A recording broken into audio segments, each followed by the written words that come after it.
No, yo lo primero que quería decir es que muchísimas gracias por invitarme a tener esta conversación con vosotros. Me apetece muchísimo como poder repensar esta peli que es un corto, que para mí es, bueno, me encantó cuando la vi, me ha encantado cuando la he vuelto a rever y creo que además te encanta todavía más si conoces también como tu trayectoria y tus otras piezas, tus otras obras de antes, porque creo que El Príncipe entra dentro de lo que es como una especie de relato que te viene acompañando desde hace rato, desde Gang, diría, y que de alguna manera El Príncipe vuelve a revisitar eso, pero siempre nos lo haces como desde un punto distinto. Así que, bueno, con muchas ganas de escucharos. Muchas gracias.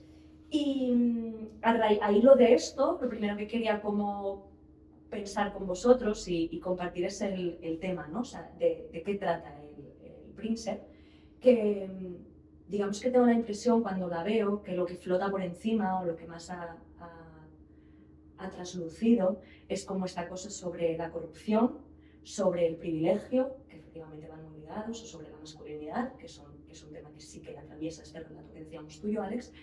Pero sin embargo, cuando yo la veo, para mí hay algo que está como latente por debajo, como mucho más potente y atravesando todo, que es como la incapacidad del personaje protagonista, del tuyo, Enric, para coger las riendas de su vida, ¿no? Yo creo que la gran pregunta de este corto que plantea al final es, que es clara, es ¿tú firmarías sí o no? ¿No? Es el debate que se puede hacer el espectador y que se va siguiendo el personaje pensando, ¿es su ideología y su creencia y todo esto es verdad o no es verdad? O, ¿no? No sé, ahí creo que está lo interesante del corto, ¿no? Es sí. En cuanto tú renuncias o no renuncias, depende de qué cosas, dónde está un límite ético en tu haber y sentir y hacer, ¿no? De la vida, cómo eres capaz de lo que hablabas de la responsabilidad. Le pides o sea, si tu padre ha hecho algo mal, le pides que se haga cargo o le vas a salvar para que se libre de una responsabilidad haciendo algo que es ilegal, casi inmoral, por supuesto, ¿no? No sé. Sí. Los límites que hay con la familia en ese sentido. Creo que quizá con las respuestas a veces para mí es un poco complicado separar el trabajo hecho para complejizar el porqué de esta gente, el concreto de esta familia, y otra cosa es lo que se recibe desde fuera y sé como espectador, que creo que la gracia es haber podido conectar estas dos capas de esta manera, que al final lo importante es tú qué harías, pero este tú qué harías creo que te puede llegar bien por todo este trabajo que hay, que al final es de buscar estos matices de cómo el personaje se autojustifica, de cómo la familia también se autojustifica, la madre siente que está cuidando a este hijo, pero claramente no es una madre que esté cuidando a este hijo. Total, sí, yo creo que todo esto que decís vosotros está ahí y luego aflora. Para mí, desde luego, me aflora como este tema universal que es esto que yo comentaba, ¿no? Que además en la imagen final del momento en el que tú esta pregunta está muy latente en el final, ¿no? Firma, no firma, firma, no firma. Al final lo que hace es apoyar la cabeza sobre el hombro de su madre, ¿no? Como, abrázame, mamá, y mientras tú me abraces todo estará bien. O sea, hay algo en esa última imagen, ¿no? Como de que por un lado no responde a la pregunta, pero te deja como toda esta cosa aquí, ¿no? Hay algo complejo que es que estamos dispuestos a hacer si nos quedamos solos. Sí. O sea, es mucha la renuncia que se le pide, quiero decir, no es baladí lo que se está poniendo encima de la mesa, o sea, está teniendo que renunciar a muchas cosas que le están permitiendo dedicarse a lo que se dedica, o sea, que creo que también eso está muy bien dibujado. Y a raíz, perdón. No, iba a decir como que él busca de alguna manera poderse refirmar en algo para poder tomar una decisión, ¿no? Que es como un niño otra vez, ¿no? Es como sí. él va a la compañía esperando que ahí encuentre el sitio que diga, que le refirme, decir, vale, esto es lo que yo quiero. Pero llega y se ha puesto por delante, ha llegado tarde y ahí se encuentran unos adultos que le están diciendo, chaval, ¿qué ha pasado? ¿Qué ha pasado? ¿No? Sí. Pues ahora no podrás hacer esto y él ahí coge es como, vale, vosotros tampoco me queréis y yo tengo... Tú no sabéis la típica cosa del el hombre narcisista que acaba siendo maltratador, ¿no? Es decir, es que no sabéis lo que me está pasando, no sabéis lo que yo estoy viviendo y no es capaz de responsabilizarse, ¿no? Que es un poco exacto. lo que le pasa a este personaje hasta que vuelve a a buscar, aunque se sienta maltratado y aunque tenga que hacer algo que no está bien, volver al hombro de la madre y a casa. al sustento familiar. Sí, a la familia. A pesar de todo, ¿no? Sí que es verdad que yo detecto en la cámara que tú trabajas una cosa, o sea, en lo que es la forma que propones, una cosa particular, y es que no es una cámara subjetiva, tampoco es la mirada del cineasta. Hay veces que está completamente cerca, hay veces que se aleja, como dándole espacio para que viva lo que tenga que vivir. Te quedas pegado al protagonista. A Enrique, ahora también te quería como preguntar también a ti, en plan, ¿tú cómo la sientes esa cámara? Pero en el sentido que yo como espectadora siento que de alguna manera estás como si fuera una especie de latido del personaje. Por otro lado hay algo de estar fuera, porque tiene como un respeto, como si fuese un poco un ángel guardián, como una persona... Te quedas en un lugar que yo no he visto tanto y que creo que está determinando mucho no solamente tu lenguaje como cineasta, sino también cómo se recibe esta pieza, esta historia, que por un lado podría generar rechazo también por el tipo de familia, por todo esto, ¿no? Yo creo que quizá la palabra juicio no es la que entra en juego, sino como desde esta mirada casi voyeur un poco al final y de Ángel de la Guarda, lo que sea, como del personaje, cómo acercarnos y cómo poder señalar las cosas que están cerca, porque sí que es verdad que tratando temas así es muy fácil caer en la moral muy rápido y en relatos que vienen condenados desde el principio, que es para mí lo interesante es cómo no hacerlo así, porque tanto o sea, tratando los temas que venimos tratando es muy fácil caer en lo malo directamente, y no porque lo que se esté tratando no lo sea, pero darle esa oportunidad al espectador también de reflexión y de no darle algo masticado ni algo que él no pueda aportar por su parte ni pueda jugar. Entonces yo creo que aquí ha habido un aprendizaje, creo que aquí estamos muy contentos de cómo hemos podido llevar, creo, un paso más allá, y el trabajo pues, con Enrique y demás, yo creo que fue muy, muy guay en este sentido, pero no sé cómo sentiste tú la cámara. Yo diría como que hay un protagonista absoluto, ¿no? En estos casos, y que el viaje lo hace una persona y los otros sirven como para que este personaje... Es decir, que es más sencillo del hecho de que yo sentía una cámara. El Alex, aparte, tiene una capacidad de erotizar de alguna manera, y el Paul de generar belleza, o sea, de que los planos y la foto y todo es como genera hay densidad, ¿no? Y no estás esperando el contraplano, ¿sabes? De alguna manera, y después es como está esta cámara conmigo y está durante toda la toma, no esperando el momento de la frase, sino que es como una cámara en movimiento con unos ángulos concretos que tú puedes, que sugieren cosas incluso, ¿no? Y que yo me siento muy cómodo en el hecho de que yo sé que tengo mucho espacio. Es decir, que yo puedo estar escuchando lo que pasa, pero la cámara está conmigo, ¿no? Y hay una intimidad entre Alex y yo y la cámara, donde yo sé que tengo todo el espacio del mundo, que no tengo que correr para dar ninguna réplica, que no estoy faltando el respeto a otro actor, sino como que esto va de mí, o sea, no de mí, va de mi personaje, ¿no?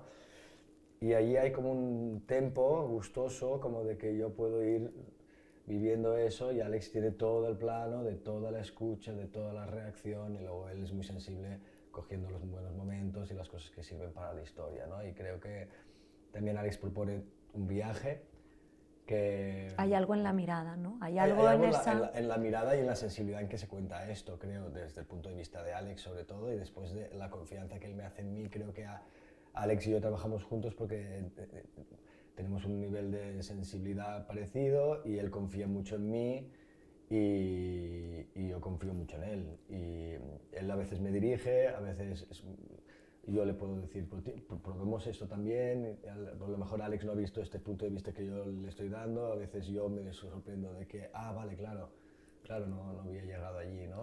Sí, yo creo que esto es algo muy guay cuando trabajamos, que es que lo que decía, que el guión es un punto de partida.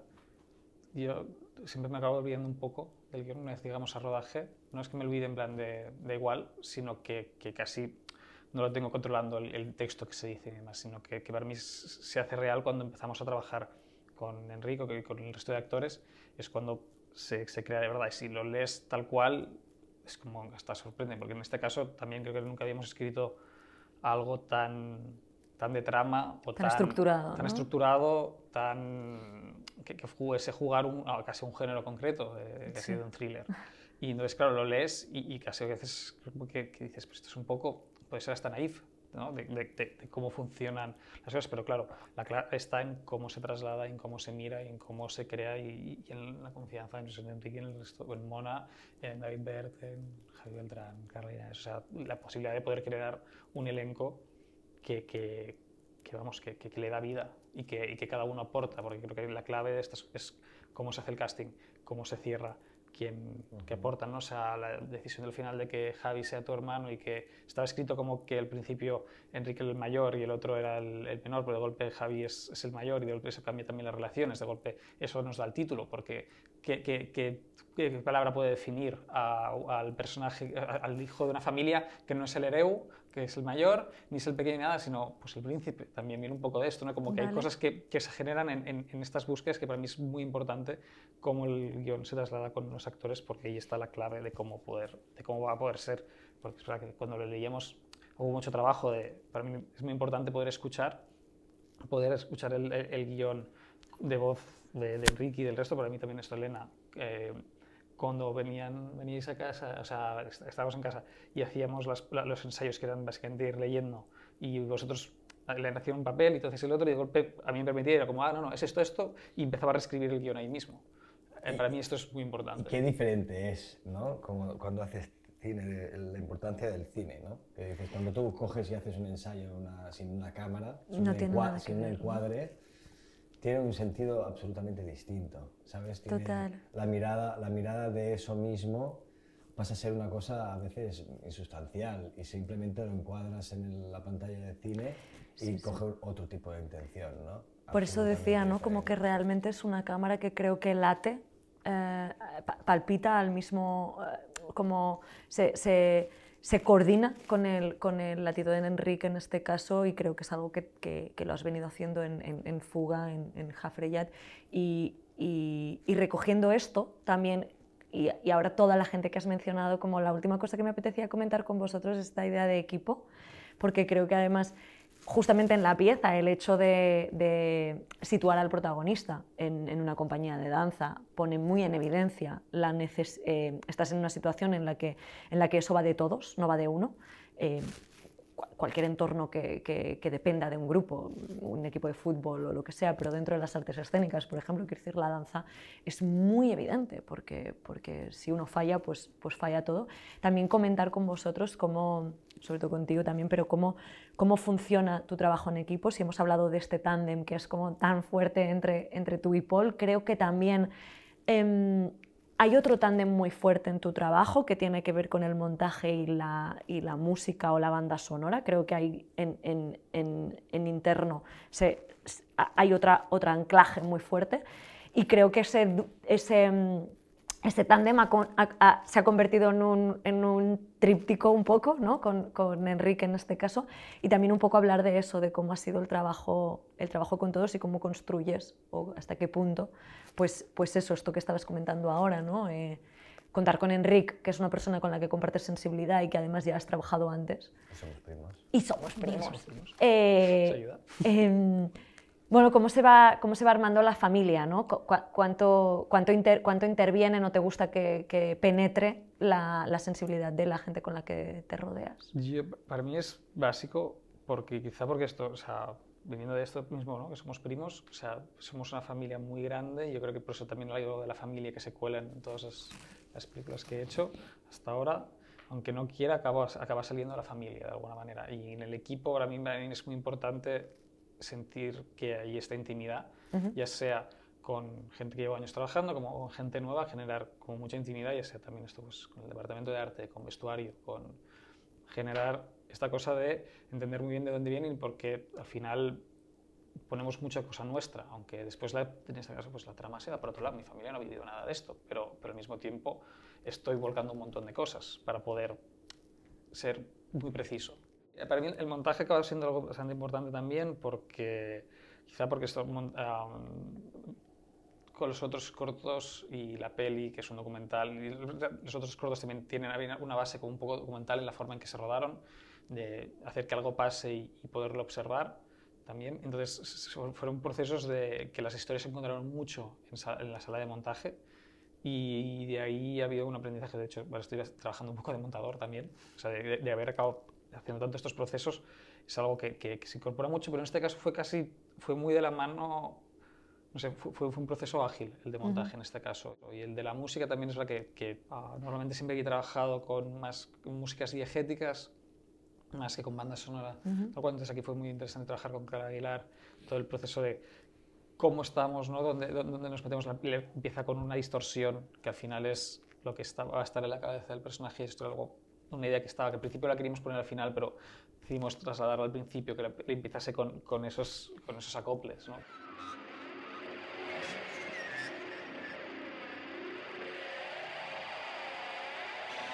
Bueno, algo que no está muy bien, y ahora vas a entrar a esta cosa que está como un poco rota, ¿no? Entonces también son como capas de la narración que entran, ¿no? O algo así de montaje que me parecía interesante que encontramos también fue al acortar la canción del final que canta Mona en el coche, dejar un espacio de la pantalla en negro para una cosa que, claro, pues en la sala de montaje, en la sala de cine pasa de otra manera, que es que de golpe te envuelve esta oscuridad con y esa este canción, silencio. Y te permite conectar con la pregunta, pero también si lo ves en una pantalla, pues te ves tu reflejo ahí. Y no sé, hay cosas como que el montaje es divertido. Creo que es interesante también, y yo lo tuve muy en cuenta, en que Alex tuvo la necesidad de Gang, Fuga y El Príncipe generar un tríptico sobre la masculinidad. Como de que había una idea, una voluntad real de poner 3 temas, que eran temas que fueron interesando, ¿no? Y como poner un protagonista masculino con un conflicto, ¿no? Y cómo intentar retratar esa manera, ¿no? Y creo que eso a mí fue un punto de partida para cuando escribimos Fuga, y aquí cuando actué este personaje, de tenerlo en cuenta, ¿no? De generar esta masculinidad ambigua, no deconstruida, pero... sí, pero siempre en situaciones bastante bisagra. Quiero decir, en situaciones que no son... tú por un lado decías como que están a priori condenados, y estoy 100% de acuerdo en eso, pero todo el rato, por también la elección de Enric, por la elección, porque tiene que ver con vuestra sensibilidad, que es frágil. Quiero decir, vosotros tenéis una vulnerabilidad a flor de piel que creo que hace que al espectador nos coloquéis en una situación mucho más conflictiva, porque tú no apostarías rápido a la contraria, me refiero. O sea, colocas al espectador en un lugar bastante incómodo en ese sentido, que hace que reflexiones más, yo creo. Y creo que el personaje del príncipe se podría decir que es un aliado, ¿sabes? Dentro del mundo feminista, forma parte de una compañía de danza donde, en principio, ¿sabes? De la gran mentira que él se ha generado, tanto de... Es un hombre heterocis bailando, o sea, no puede estar más liberado, ¿no? Sí, claro. Está libre de la culpa. Dentro de la mentira de entrada del corto, ¿no? Del conflicto del personaje, es que él siente, incluso a nivel de clase, ¿no? Y él lleva un gran relato de mentira en su cabeza porque se lo ha creído. Esto es lo que interesa. Creo que era interesante que él se había creído eso, ¿no? Que lo distanciaba a nivel de clase y de ideología con su familia. Y para mí era un punto de partida interesante, ¿no? Y luego vas viendo cómo él va teniendo una responsabilidad como muy masculina, ¿no? Y cómo va responsabilizándose de los conflictos que le van apareciendo a través de esta cosa que le pone en riesgo. Creo que es muy tóxico y muy masculino. Sí. No voy a decir masculino, como muy... Bueno, ahí creo que hay algo que también, o sea, que es el tema de la familia está, pero también hay algo muy concreto, que es la figura del padre, está muy presente también. En este caso, o sea, en Fuga no hay una madre, pero sí que es un padre con el que se discute al principio. En este caso hay una madre, pero hay un padre que no aparece y no necesita estar, porque solo con una nota de voz con todo eso ya lo ves, ¿no? Entonces yo creo que ahí es en lo que se concreta esto, ¿no? Como que había una imagen inicial de qué pasa si vemos a nuestro padre de juicio, y qué juicio somos capaces de hacernos a nosotros mismos si sabemos que ese juicio no pasará. Y esa Porque cosa... no, porque está todo... ¿no? Porque forma parte de la naturalidad, que no pase nada. Y a mí me encanta también esa cosa de que pasa en los círculos de abundancia, ¿no? Clases más altas, donde la gente se cree buena por cuidarse ella misma, ¿no? Yeah. Como que si tú cuidas a tu... que somos buenos entre nosotros, ¿no? Y en cambio, ¿dónde está la empatía y la bondad hacia afuera, ¿no? Que parece que si mi padre es bueno conmigo, pero después hace la mierda que ha hecho mi padre, ahí parece que lo puedes perdonar porque ha sido bueno contigo y en ningún... Como que me parece que te enfadarías más con él si hiciera daño a tu madre que no si está haciendo daño a millones de madres fuera de casa, ¿no? Que aquí también hay Sí. un tema interesante, Claro, yo creo, ¿no? también aquí, o sea, en cómo construimos la película, el punto de partida era claramente la familia y esta relación y mirar al padre. Y como esto devolvía un espejo, ¿no? Y aquí es también cuando encontramos la forma de darle de la mano con algo que lo llevaba al presente y lo llevaba al exterior, que es el tipo de corrupción que se está poniendo encima de la mesa, que al final es corrupción inmobiliaria y que queda muy claro que es algo que está pasando mucho, que es básicamente hay una familia que está en la calle para que tu padre pueda hacer negocio y que es algo que se puede poner y que el personaje ve y puede tocar de alguna manera, aunque sea en forma de noticia, ¿no? Y era como importante poder esta pregunta, ¿no? O sea, por mucho que entre nosotros nos cuidemos, ¿qué pasa con lo de fuera? Pues muy bien, ¿no? Pues muy bien, ¿no? ¿Queréis comentar alguna cosa más? No, yo a lo mejor... muchas gracias. Muchas gracias. Por la noche y el día yo estoy